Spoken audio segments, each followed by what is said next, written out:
In the spring of 1940, Denmark found itself under the oppressive shadow of the swastika. The German occupation, which began on April 9, was swift and largely unopposed, as Danish authorities sought to avoid the devastation that had befallen other European nations. The Danish government adopted a policy of cooperation, believing that compliance would spare the country from the horrors of war.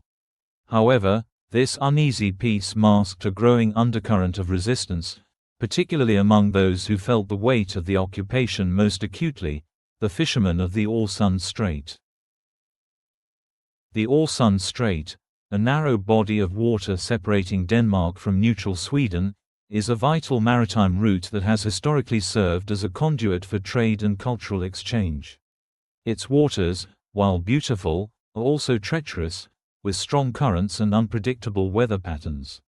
For the fishermen who plied their trade in these waters, the sea was not just a source of livelihood, it was a way of life, steeped in generations of tradition and knowledge. They understood the tides, the winds, and the hidden dangers that lurked beneath the surface. By the time the German occupation tightened its grip, the plight of Denmark's Jewish population became increasingly precarious.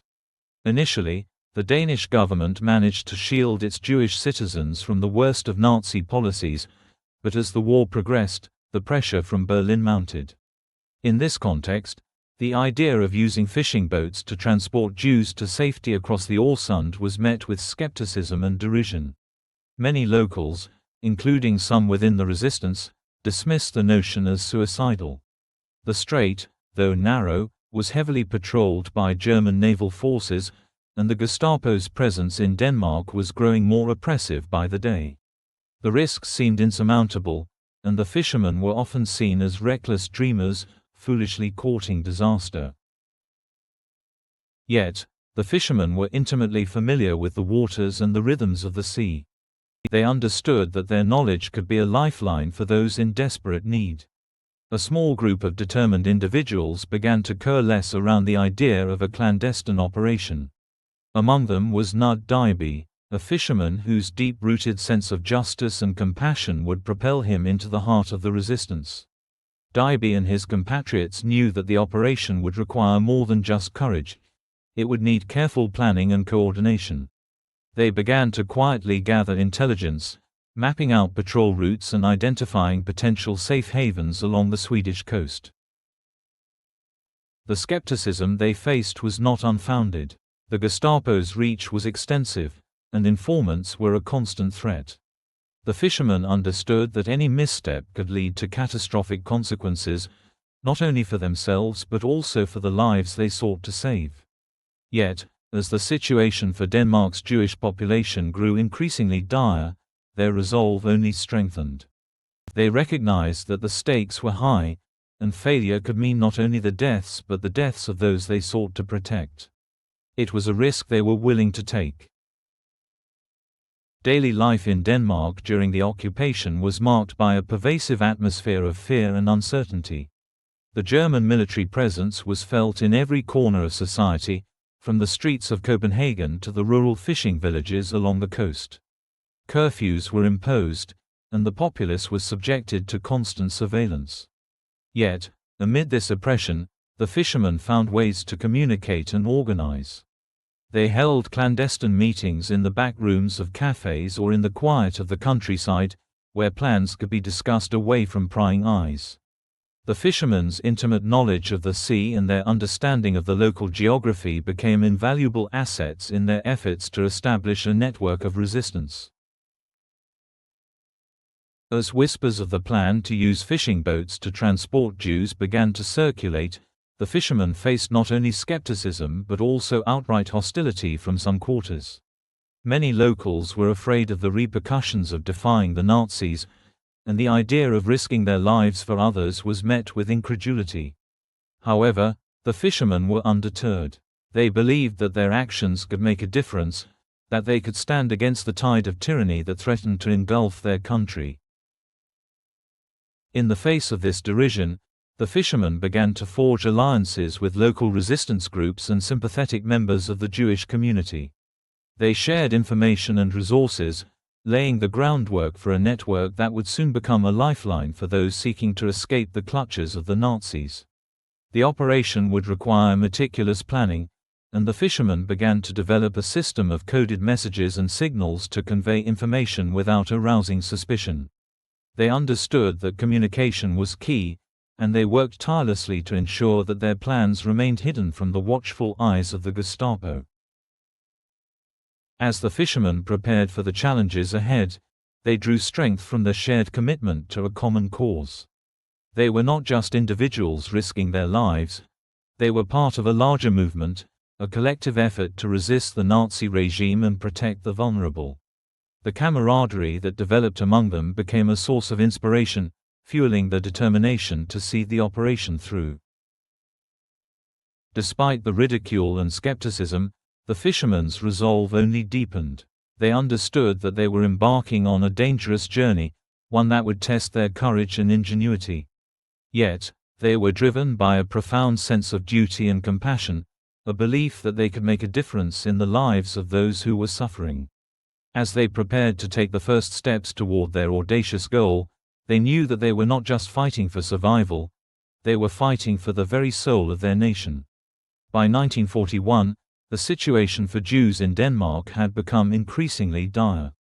Although the Danish government had initially managed to shield its Jewish citizens from the worst of Nazi policies, the pressure from Berlin was mounting. The Nazis had begun to implement more stringent measures against Jews throughout Europe, and Denmark was not immune to these changes. The Polish underground, known as the Związek Lachnosi, recognized the urgency of the situation and began to establish a network to facilitate escapes across occupied Europe, including Denmark. In this context, the fishermen of the Øresund Strait emerged as a crucial link in the resistance chain. They worked alongside local resistance members and Jewish families, forming a clandestine alliance that shared information and resources. Meetings were held in secret, often in the back rooms of cafes or in the quiet of the countryside, where plans could be discussed away from prying eyes. The fishermen's intimate knowledge of the sea and their understanding of the local geography became invaluable assets in their efforts to establish a network of resistance. The logistics of the operation were daunting. The fishermen needed to coordinate with contacts in Sweden, who would receive the refugees and provide them with shelter and assistance. They also had to establish safe houses along the Danish coast, where Jews could hide before making the perilous journey across the water. Communication was key, and the network developed a system of coded messages and signals to convey information without arousing suspicion. As the network took shape, it became a lifeline for those seeking to escape the tightening grip of the Nazis. The fishermen, once seen as reckless dreamers, were now viewed as vital players in a growing resistance movement. Their boats, once used for hauling nets, were repurposed for a far more dangerous cargo. Each crossing was a testament to the power of collaboration and the indomitable spirit of those who refused to stand by in the face of injustice. The formation of this network was not without its challenges. The fishermen faced constant threats from the Gestapo, who were increasingly vigilant in their efforts to root out resistance activities. The risk of arrest or execution loomed large over the fishermen and their passengers. Yet, the network operated with remarkable ingenuity, employing a variety of tactics to evade detection. They used their intimate knowledge of the sea to their advantage, choosing nights when the weather was poor and visibility was low. They navigated by the stars, avoiding the main shipping lanes and steering clear of German patrol boats. As the network grew, so did the complexity of their operations. The fishermen had to establish a reliable system for transporting refugees, which involved not only navigating the treacherous waters of the Øresund, but also ensuring that the Jews they were helping had safe passage through the various checkpoints and patrols that dotted the coastline. They developed a network of safe houses, where Jews could hide before making the perilous journey across the water. These safe houses were often located in the homes of sympathetic locals, who risked their own safety to provide shelter and support. The fishermen also had to contend with the psychological toll of their actions. Each crossing was fraught with danger, and the constant threat of discovery weighed heavily on their minds. Yet, they found solace in the knowledge that they were making a difference, that their actions could save lives. The camaraderie that developed among the fishermen and their allies became a source of strength, fueling their determination to continue their efforts in the face of overwhelming odds. As the network expanded, it began to attract the attention of more individuals who were willing to risk their lives for the cause. Farmers, shopkeepers, and housewives, once passive observers, began to actively participate in the resistance. They provided food, shelter, and intelligence, creating a community of defiance that transcended social and economic boundaries.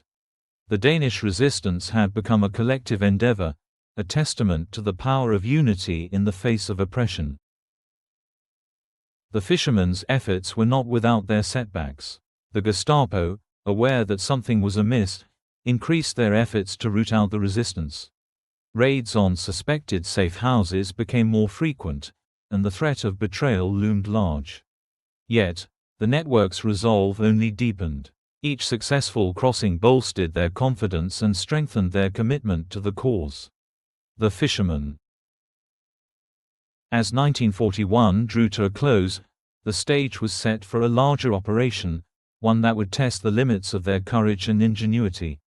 The network had proven that it was possible to defy the Nazis and save lives, and they were determined to continue their efforts, no matter the cost. The fishermen had transformed from mere dreamers into a formidable force of resistance, embodying the spirit of defiance that characterized the Danish response to the Nazi occupation. In the face of adversity, the fishermen of the Øresund Strait had forged a network that would become a beacon of hope for those in need. Their actions were a testament to the power of ordinary people to effect change, to stand against tyranny, and to protect the vulnerable. As they prepared for the challenges ahead, they knew that they were not just fighting for survival, they were fighting for the very soul of their nation. As the summer of 1942 unfolded, the Danish resistance network began to take shape, fueled by the urgent need to protect the Jewish population from the tightening grip of Nazi oppression. The first attempts to ferry Jews across the Øresund were both audacious and fraught with peril. The fishermen, armed with their intimate knowledge of the sea and a fierce determination to save lives, embarked on a series of clandestine operations that would test their courage and ingenuity. The initial crossings were small-scale, often involving just a handful of refugees at a time. The fishermen utilized their fishing boats, which were typically unremarkable vessels, to avoid drawing attention. They painted the boats in dull colors and disguised their cargo, often covering the Jews with nets or fish to conceal them from any prying eyes. Each journey was meticulously planned, with the fishermen choosing nights when the weather was inclement, providing natural cover against the German patrols that roamed the waters.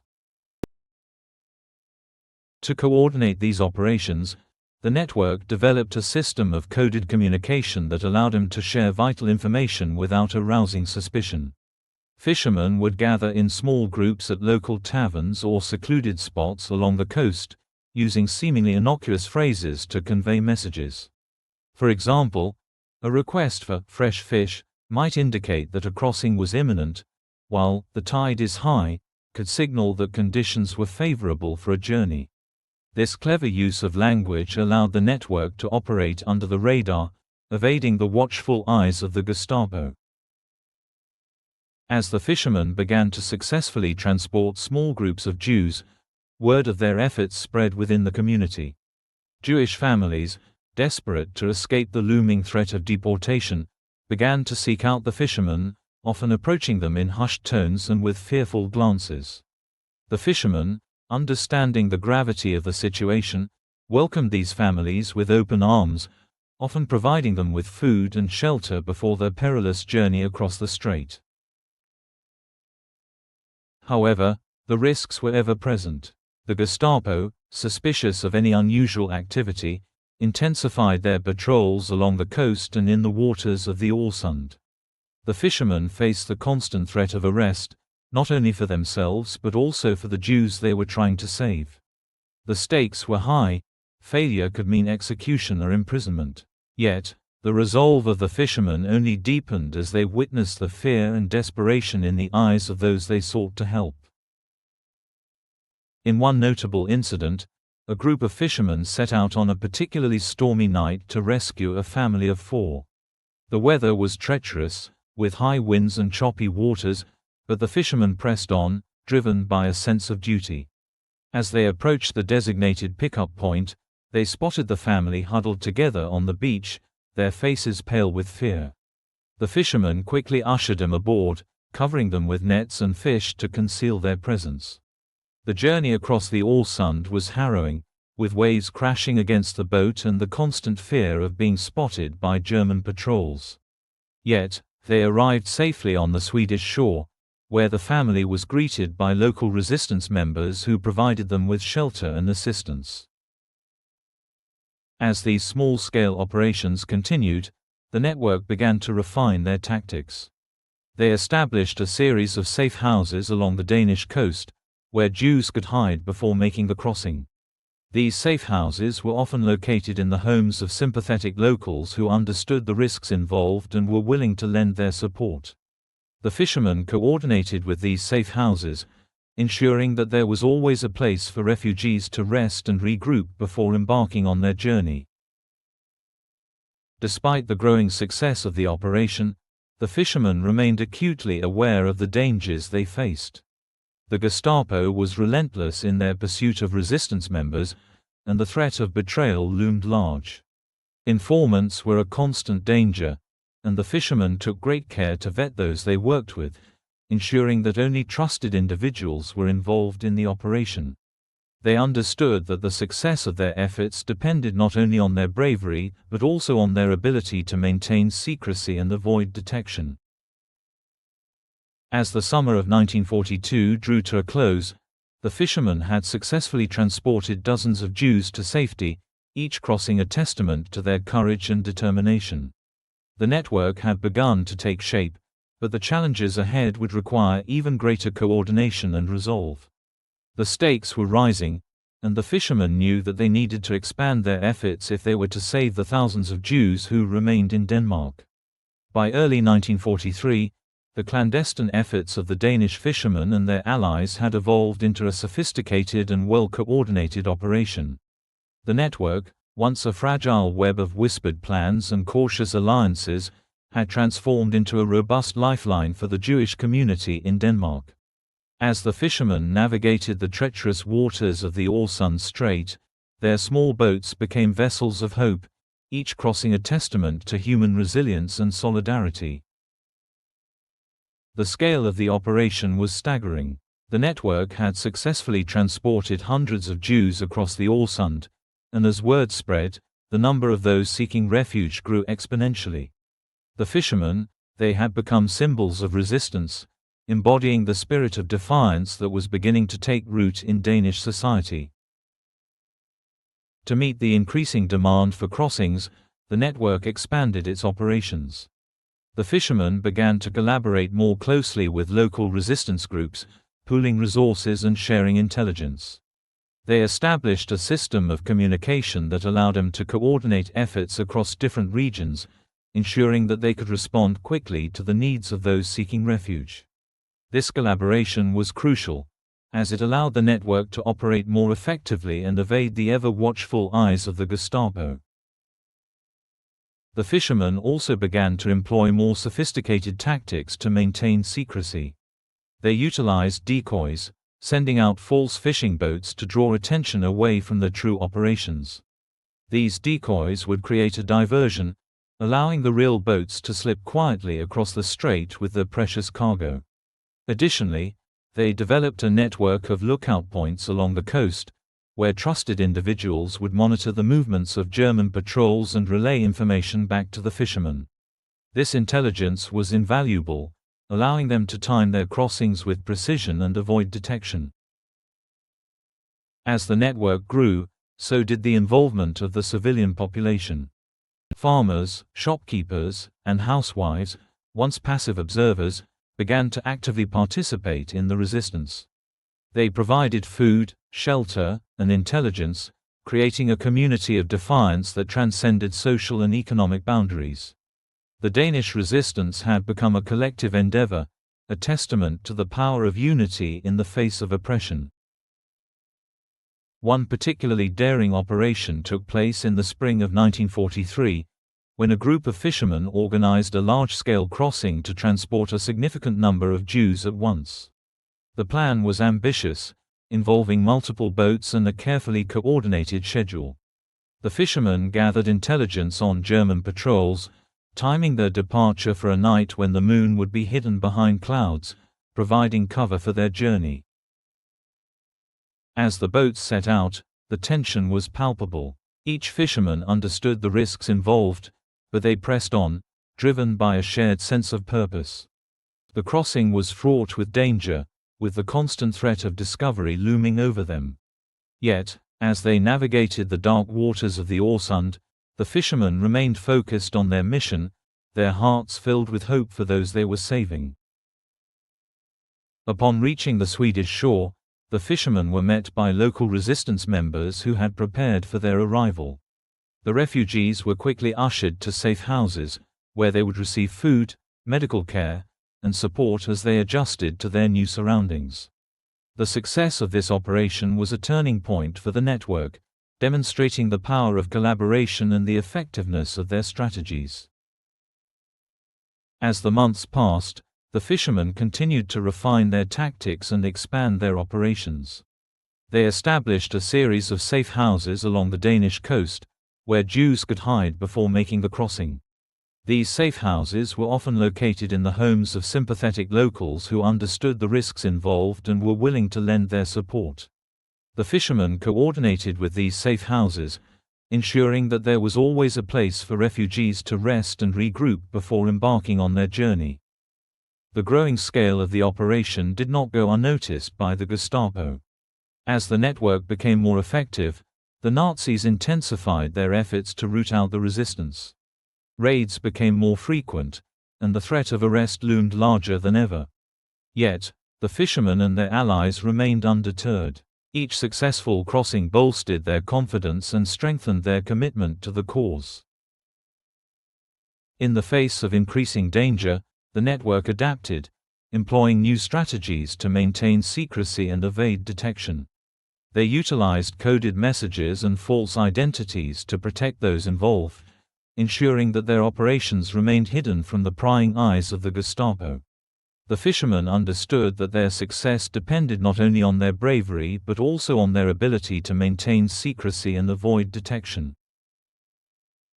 As the summer of 1943 approached, the network had proven that it was possible to defy the Nazis and save lives. The fishermen, their boats, once used for hauling nets, were repurposed for a far more dangerous cargo. Each crossing was a testament to the power of collaboration and the indomitable spirit of those who refused to stand by in the face of injustice. The stage was set for a larger operation, one that would test the limits of their courage and ingenuity. The network had demonstrated its effectiveness, and the time had come to escalate their efforts in the face of an impending crisis. The fishermen were ready to rise to the challenge, determined to save as many lives as possible in the months to come. As October 1943 dawned, the atmosphere in Denmark was thick with tension and fear. The Nazi regime had begun a systematic roundup of Jews, and the urgency for action was palpable. The Danish resistance, led by the courageous fishermen of the Øresund, faced a monumental task: to orchestrate the escape of over 7,200 Jews from the clutches of the Gestapo. The stakes had never been higher, and the consequences of failure were dire, not just for the Jews but for the entire resistance network. The fishermen, who had formerly been viewed as mere laborers, had stood at the forefront of a life-and-death struggle. Each night, they gathered in hushed meetings, their faces illuminated by the flickering light of oil lamps, as they discussed strategies and contingencies. They knew that the success of the operation depended on meticulous planning and unwavering courage. The fishermen were not just transporting people. They were carrying the weight of hope and the burden of responsibility. As the first boats set out under the cover of darkness, the fishermen employed every trick they had learned over years spent at sea. They navigated by the stars, using their intimate knowledge of the Øresund Strait to evade German patrols. Each crossing was a race against time, with the threat of discovery lurking just beneath the surface. The fishermen worked in pairs, one at the helm and the other keeping a vigilant watch for any signs of danger. The chilling winds whipped across the water, but the cold was nothing compared to the fear that gripped their hearts. The Jews who boarded the boats were filled with a mix of hope and despair. Many had already lost family members to the Nazis, and the reality of their situation weighed heavily on them. As they huddled together in the small, cramped vessels, they shared stories of their lives before the occupation, memories of laughter and love that now felt like distant dreams. The fishermen, too, felt the gravity of their mission. They were not just rescuing strangers. They were saving lives, preserving families, and defying an oppressive regime. The operation unfolded over several weeks, with the fishermen making multiple trips each night. The network had established a system of signals and coded messages to communicate the status of each crossing. As the days passed, the number of successful escapes grew, and with it, the resolve of the resistance. Each successful crossing was celebrated in secret, a quiet victory against the overwhelming tide of despair. However, the Gestapo was not blind to the growing resistance. Reports of suspicious boat activity began to circulate, and the Nazis intensified their patrols along the Øresund. The fishermen knew that they were playing a dangerous game, and the consequences of being caught were severe. Many had families of their own, and the thought of their loved ones suffering because of their actions weighed heavily on their minds. Yet, the moral imperative to act was stronger than their fears. They understood that inaction was complicity, and they could not stand by while their fellow citizens faced extermination. As the mass exodus continued, the Danish people rallied around the resistance. Farmers and townsfolk provided food and shelter to those involved in the operation, creating a network of support that transcended social and economic boundaries. The fishermen were no longer alone in their fight. They had become part of a larger movement, a collective defiance against tyranny. The courage of the fishermen inspired others to join the cause, and soon, the network expanded to include more boats and more volunteers. Despite the growing support, the risks remained high. The Gestapo's crackdown on the Jewish population intensified, and the fear of betrayal loomed large. Informants were everywhere, and the network had to remain vigilant. The fishermen developed a code of conduct, emphasizing the importance of secrecy and discretion. They knew that one slip could lead to catastrophe, not just for themselves but for the entire operation. As the final days of October approached, the urgency of the situation reached a fever pitch. The Nazis were closing in, and the window for escape was rapidly closing. The fishermen and their allies worked tirelessly, coordinating their efforts to ensure that as many Jews as possible could reach safety before it was too late. The atmosphere was charged with a mix of hope and desperation, as the community came together for one final push. On the night of October 1st, the fishermen set out on what would be one of the most significant nights of their lives. The boats were filled to capacity, each one carrying the weight of countless dreams and fears. As they navigated the dark waters, the fishermen felt an overwhelming sense of purpose. They were not just crossing a strait, they were crossing into history, defying the odds and standing against the tide of oppression. The successful crossings continued, and as the last boats returned to Denmark, the fishermen felt a profound sense of accomplishment. They had done the impossible. They had saved over 7,200 lives. The news of their success spread like wildfire, igniting a sense of pride and defiance among the Danish people. The fishermen, once seen as reckless dreamers, were now celebrated as heroes, their bravery etched into the fabric of Danish history. Yet, the consequences of their actions were far-reaching.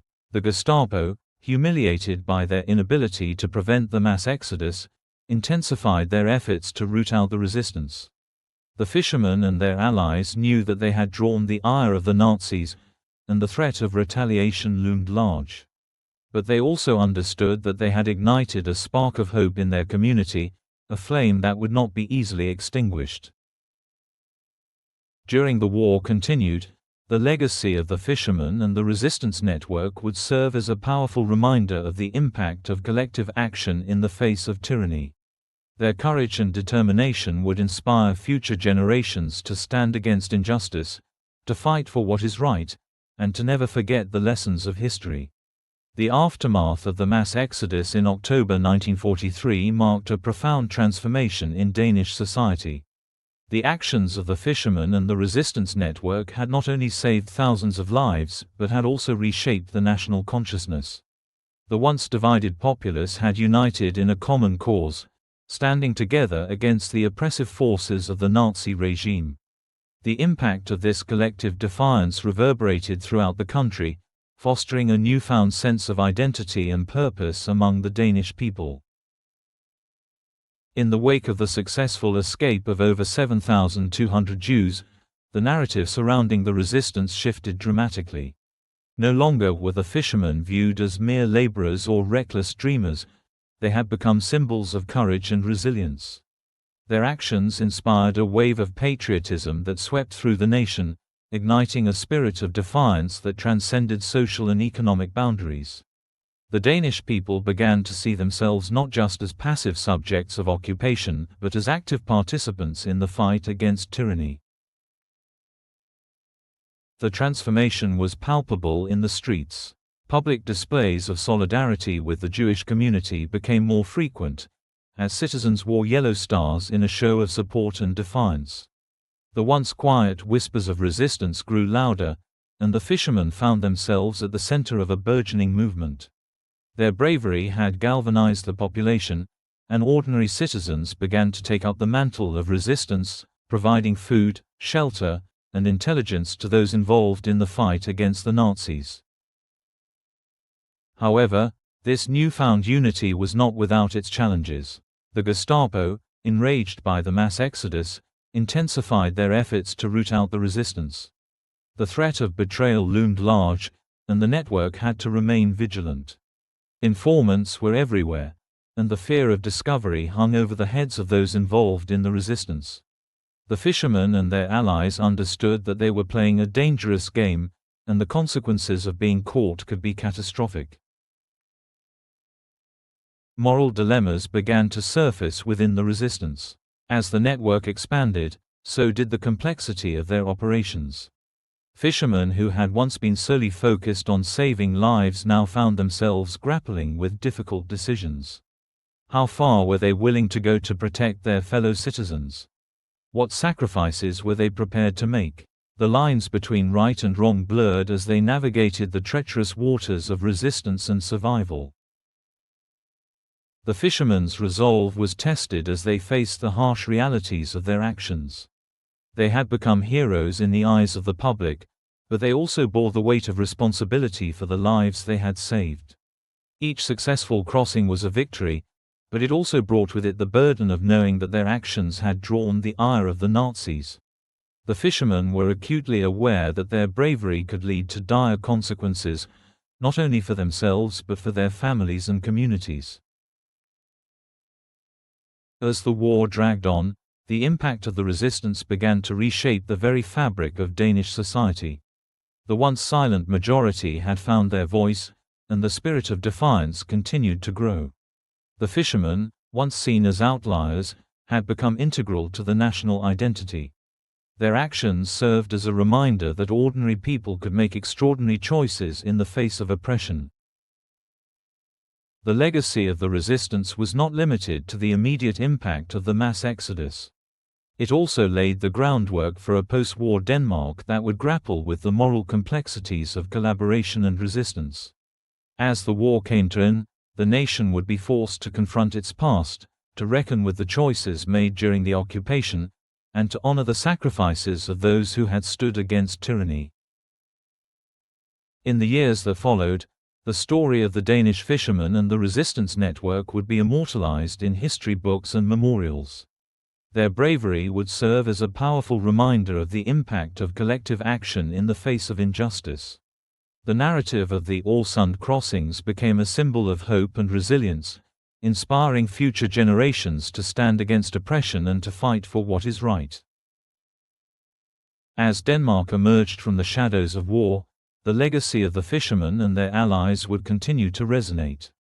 Their actions had transformed not only the lives of those they saved but also the very essence of Danish society. The spirit of unity and defiance that had been forged in the crucible of resistance would serve as a guiding light in the years to come, a testament to the enduring power of courage and compassion in the face of adversity. In the story of the Danish fishermen and the mass exodus across the Øresund stands as a powerful reminder of the capacity for ordinary people to effect change in extraordinary circumstances. Their legacy is a call to remember the importance of standing up against injustice, to honor the sacrifices made in the name of freedom, and to ensure that the lessons of history are never forgotten. In the wake of World War II, as Europe began to rebuild from the ashes of conflict and devastation, the story of the Danish fishermen and their courageous efforts to save Jewish lives during the Nazi occupation emerged as a powerful symbol of resistance and humanity.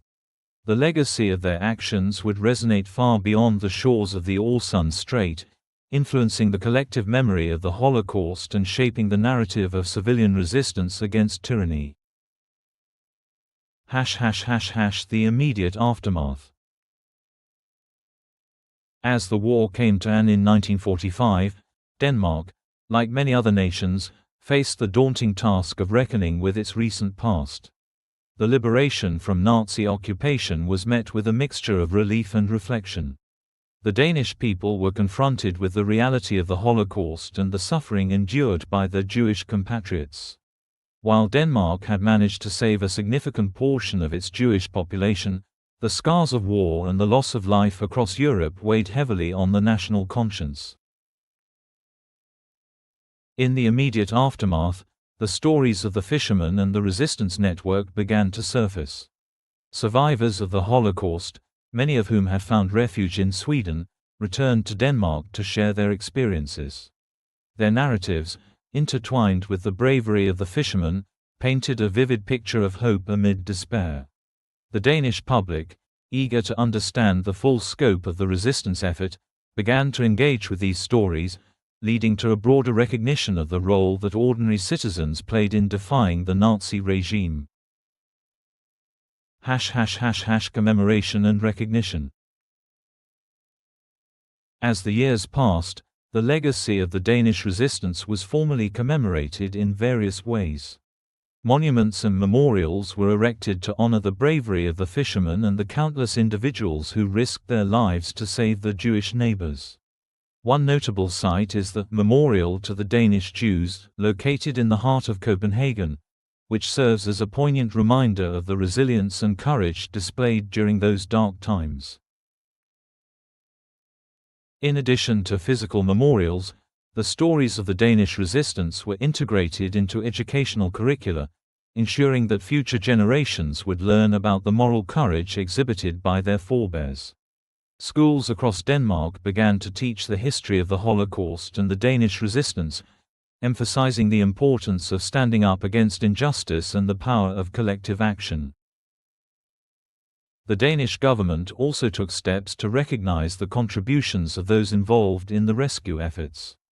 In 1980, the Israeli government honored several Danish fishermen and resistance members by awarding them the title of Righteous Among the Nations, a designation given to non-Jews who risked their lives to save Jews during the Holocaust. This recognition not only celebrated individual acts of bravery but also highlighted Denmark's unique response to the Nazi threat. Cultural impact. The legacy of the Danish fishermen and their allies transcended mere historical commemoration. It became a part of Denmark's national identity. The narrative of resistance and solidarity became woven into the fabric of Danish culture, inspiring artists, writers, and filmmakers to explore themes of courage and moral responsibility.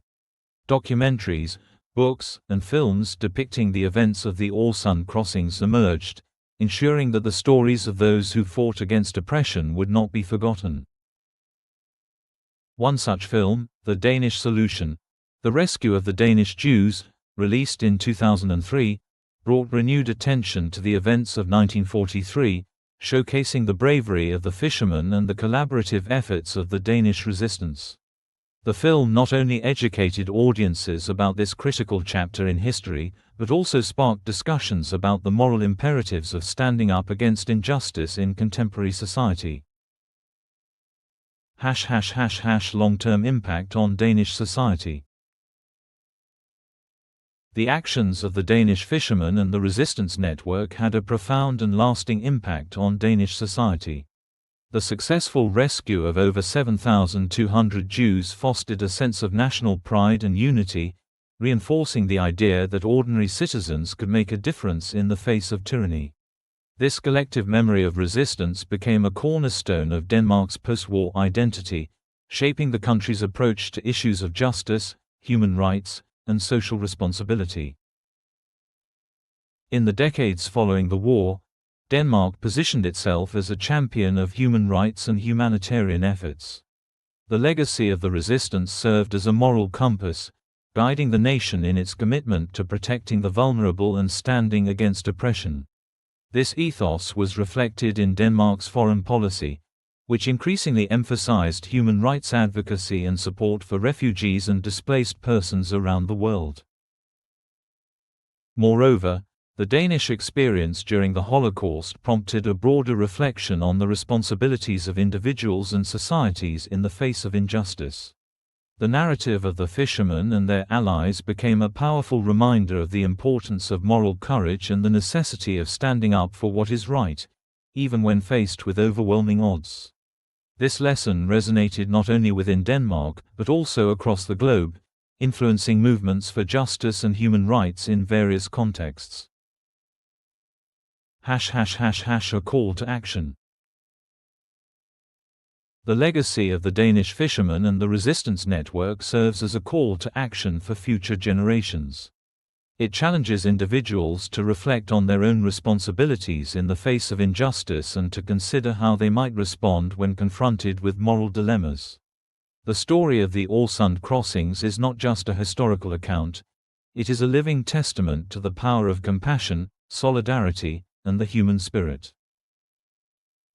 In a world still grappling with issues of discrimination, persecution, and violence, the lessons learned from the Danish resistance remain relevant. The courage displayed by those who risked their lives to save others serves as a beacon of hope, reminding us that even in the darkest of times, individuals can come together to effect change and stand against oppression. Conclusion. As we reflect on the legacy of the Danish fishermen and their allies, we are reminded of the profound impact that ordinary individuals can have in shaping history. Their actions during the Holocaust stand as a testament to the enduring power of humanity, compassion, and courage. The story of the Øresund crossings is not just a chapter in the history of Denmark, it is a universal narrative that speaks to the best of what it means to be human. In commemorating their bravery, we honor not only those who were saved but also those who risked everything to save them. The legacy of the Danish resistance continues to inspire us to confront injustice, to act with compassion, and to remember that, in the face of tyranny, we all have a role to play in the fight for a more just and humane world.